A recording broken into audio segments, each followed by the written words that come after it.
So the first scenario we'll look at is a 401k to an IRA. So 401ks are governed by ERISA rules and regulations, so a little bit more strict. They take a little bit longer to process and require a little bit more effort on the 401k participants' side. So what are the steps to request this rollover? So the first thing you're going to want to do is find that old 401k if you forgot about it or don't know where it is. The first step is going to be to contact your former employer or former 401k provider. This is probably the best option for you to figure out where these accounts are.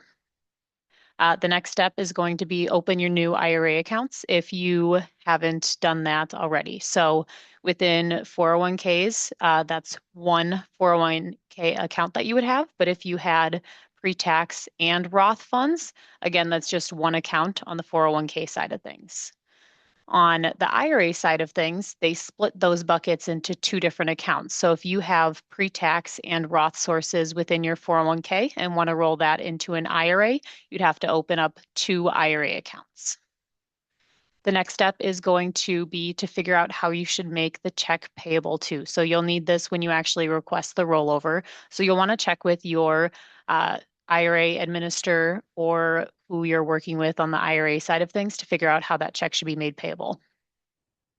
The next step is going to be to request that rollover. So 401ks, again, are pretty strict on where you can do things, and each company is kind of different. So we've seen some scenarios where the 401k administrator requires you to create an online account and request the rollover online.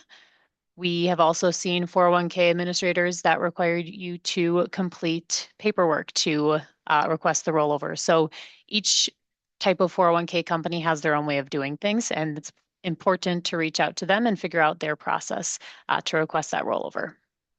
So then the checks will be processed, printed, and mailed. Checks is the most common way to process 401k rollovers. Again, they've got a lot more restrictions with them. So that's typically the way we see that those are processed. We have seen on occasion wires and other transfers, but again, that's pretty few and far between.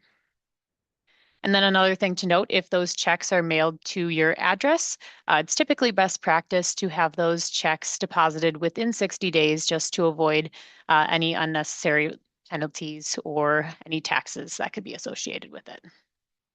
And then the checks will be deposited within your new IRA account or accounts if you have those pre-tax and Roth sources.